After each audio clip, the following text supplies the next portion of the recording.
Hello pensioners. एक latest circular जारी किया गया है AIBPARC के द्वारा। इस लेटर में बताया गया है कि पेंशनर्स के लिए एक लेटर भेजा गया है फाइनेंस मिनिस्टर निर्मला सीतारमण जी को, जिसमें पेंशनर्स के पेंडिंग इशू के बारे में बताया गया है और उन्हें जल्दी रिजॉल्व करवाने के बारे में उनसे कहा गया है। तो ये जो पूरा सर्कुलर है, इसमें क्या क्या पॉइंट्स को शामिल किया गया है, चलिए वो देखते हैं। रिस्पेक्टेड मैडम, हम बैंक पेंशनर्स एंड रिटायरीज की तरफ से आपसे अपनी कुछ बहुत ही पुरानी और अब तक अनरिजॉल्व प्रॉब्लम शेयर करना चाहते हैं, जैसे कि ये बताना चाहते हैं यहाँ पे। और पहला पॉइंट इन्होंने रखा है पेंशन अपडेशन का। 1992 से आज तक पेंशन अपडेशन डिनाई किया जा रहा है, जबकि रेगुलेशन 35(1) में क्लियर प्रोविजन है सेंट्रल गवर्नमेंट और RBI एम्प्लॉय को ये बेनिफिट मिलता है, पर बैंक पेंशनर्स को नहीं मिलता। कोर्ट का कोई रिस्ट्रिक्शन भी नहीं है। हर दिन सीनियर सिटीजन्स अपना हक पाए बिना दुनिया छोड़ रहे हैं। तो यही यहाँ पर उन्हें रिमाइंड कराया गया है कि पेंशन अपडेशन जो बाकी RBI और अदर सेंट्रल गवर्नमेंट को अगर मिल रहा है, तो वो नॉर्मल बैंक पेंशनर्स को भी मिलना चाहिए, जो PSB बैंक पेंशनर्स हैं उनको। सेकंड बताया गया है स्पेशल अलाउंस के बारे में।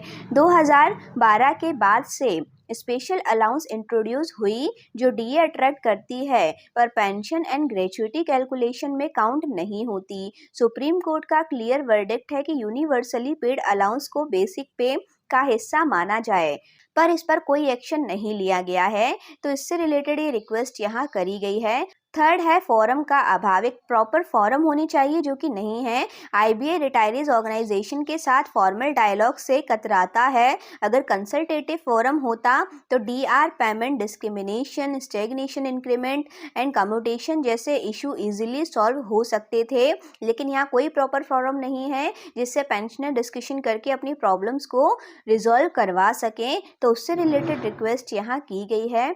फोर्थ है लेफ्ट आउट। कुछ रिटायरीज पेंशन ऑप्शन एक्सरसाइज नहीं कर पाए। RBI और इंश्योरेंस कंपनी ने ऐसे केसेस को एक और चांस दिया है, पर बैंकिंग सेक्टर में अभी तक डिनाई हो रहा है। हम रिक्वेस्ट करते हैं कि उन्हें भी एक और मौका दिया जाए, ताकि वो अपने हिसाब से ऑप्शन को चूज कर सकें।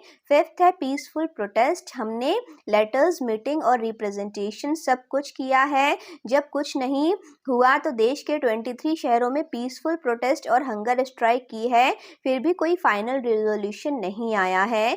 जबकि ये गवर्नमेंट डिपार्टमेंट के सामने की गई हैं, जिसपे देखा भी गया है गवर्नमेंट अधिकारियों के द्वारा कि किस तरीके से पेंशनर्स भूखे रह के अपनी मांगों के लिए यहाँ पर बैठे हुए हैं, बट फिर भी किसी को कोई फर्क उससे नहीं पड़ा। तो यहाँ पर रिक्वेस्ट करी जा रही है, मैडम हमने अपनी पूरी जिंदगी बैंकिंग इंडस्ट्री को दी है, नेशन बिल्डिंग के लिए डेडिकेटेड हम हुए हैं। अब हम सिर्फ ये उम्मीद करते हैं कि फाइनेंस मिनिस्टर हमारे लिए कुछ एक्शन यहाँ पर लेंगी और हमें और ज़्यादा परेशान नहीं होने देंगी, इस इशू को और ज़्यादा डिले नहीं करेंगी। तो यही उम्मीद हम सभी पेंशनर्स की आपकी तरफ से है, और आपसे रिक्वेस्ट है कि आप इसके लिए कुछ आगे एक्शन लें।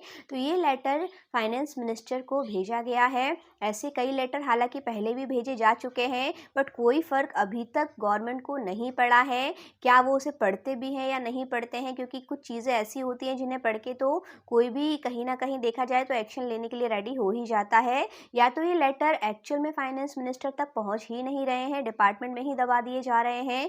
अब इसका क्या सारी कहानी हो सकती है, वो तो आगे ही पता चल पाएगी, कि जब भी इस पे अगर कोई डायरेक्ट वार्ता होती है, वहाँ पूछा जाना चाहिए कि इतने लेटर्स आते हैं तो क्या उनका होता है। बट इससे रिलेटेड आगे अगर कोई और जानकारी मिलेगी तो वो आपके साथ शेयर ज़रूर की जाएगी। यदि आप पेंशनर हैं, आपकी फैमिली में कोई पेंशनर है, तो ये चैनल आपके लिए बहुत इंपॉर्टेंट हो जाता है, क्योंकि पेंशन रिलेटेड अपडेट्स हम यहाँ लेकर आते रहते हैं।